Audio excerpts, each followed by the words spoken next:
Hello everybody, I am going to be creating a card today, and this video is for the Save the YouTuber Hop. I am going to have all of the information down below in the description box, so be sure to check it out. It will have all of the people participating for today, the prizes, all of that fun stuff. And I want to thank Justine for hosting this. Such a wonderful idea, and so many wonderful people participating, as well as so many wonderful sponsors, and just I love this community so much. So with that out of the way, I am using some Altenew stamps. This is from the Beautiful Day collection. And I'm starting off by using some VersaFine ink, and I am stamping on some watercolor paper. And I like to stamp on watercolor paper twice when I'm doing VersaFine. That way, when I add the embossing powder, it sticks. It's nice and sticky because the watercolor paper will absorb some of that ink, and I just want to make sure that I get a nice crisp image.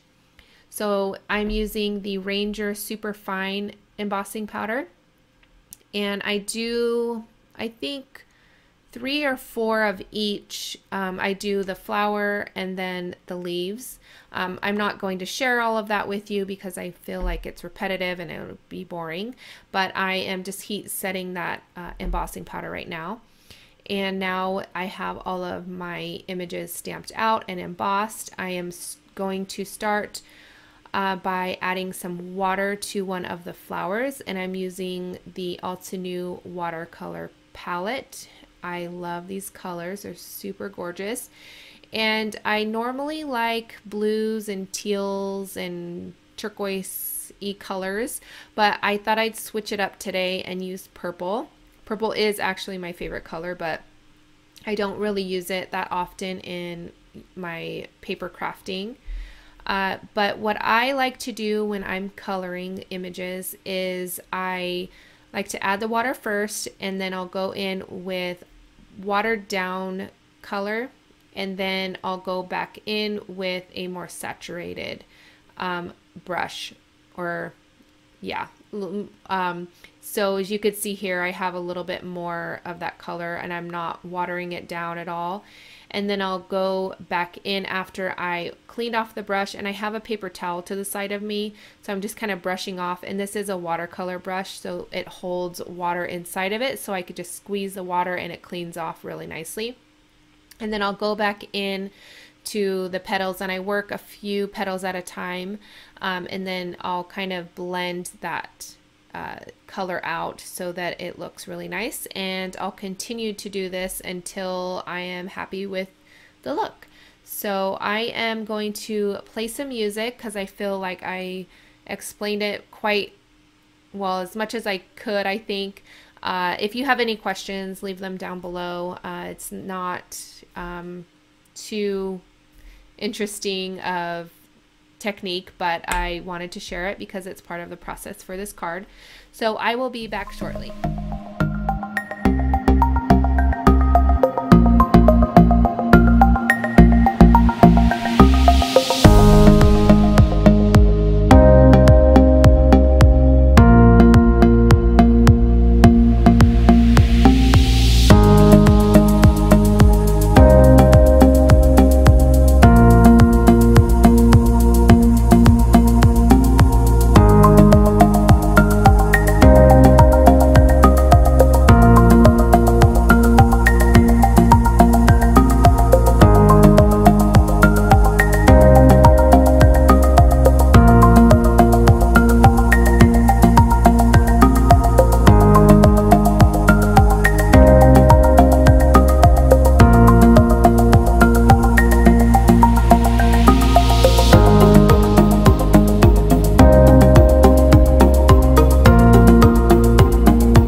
technique to the leaves as I did the flowers, and then I actually used the die set to cut them out. I in the past I have cut them out by hand, but I decided that I was just doing that too much, so I invested in the die set, and it is amazing to have. So I am going to use some Distress Oxide in Hickory Smoke and just kind of blend a little bit of color on my card base. And I like to have a scrap piece of paper so that I can get a lot of the ink off of the blending tool. So I'm, trying to create a nice smooth surface, not blotchy. And when I have too much ink on the blending tool, then it becomes really blotchy. So that's why I have the scratch paper on the side there. All right, so after that is done, I'm going to go in with some splatters, and I'm using Picket Fence Distress Spray. And I realized that I did not color the centers of my flowers, so I'm going in with that Hickory Smoke Distress Oxide ink and just giving them a little bit of color. And I'm going into the other one, and I love these Distress Oxide inks. They are amazing, although I'm not sure you're supposed to be coloring them and putting water onto them, but hey, if you are new to my channel, I am mixed media. I do lots of mixed media projects, and so I'm very, I guess, a destructive crafter. I very messy and don't really tend to think things through.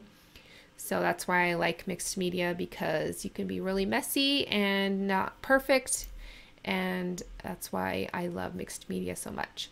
All right, so I'm arranging my flowers and my leaves how I want, and then I have some press and seal wrap, and I believe I got this from Allie Loves Cards. I will try to link her channel in the description below.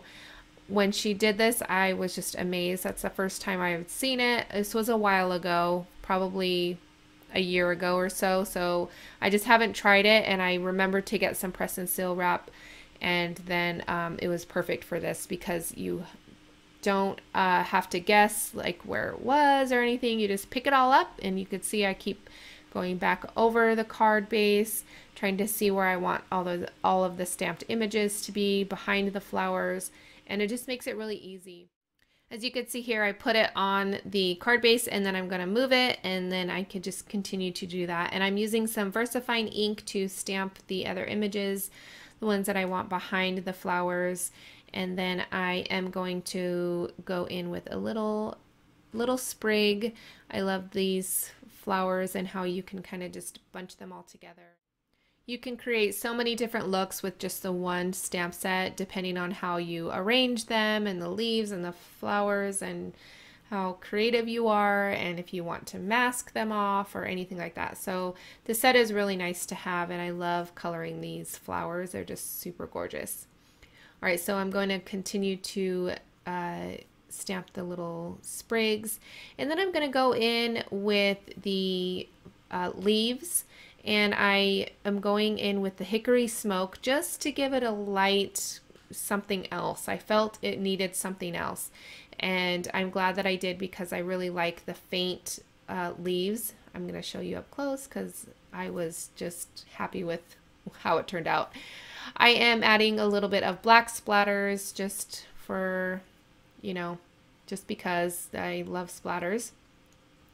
And then I did add some glue to the back of these cutout images, and I am pressing them onto the card, and then I will carefully lift away the press and seal wrap, and then I'm actually going to pop up one of the flowers, and then I'm going to actually adhere that panel, which I had cut down and distressed on the edges with some really awesome adhesive from scrapbook.com.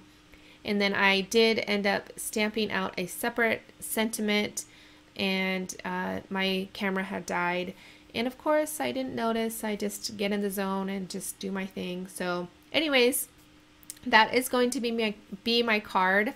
I hope you guys enjoyed this video. If you did, please give it a thumbs up and leave me a comment down below for your chance to win one of the amazing prizes. The more you comment and watch, the more you have a chance to win. And I want to thank everybody for stopping by, and I'll catch you guys later. Bye.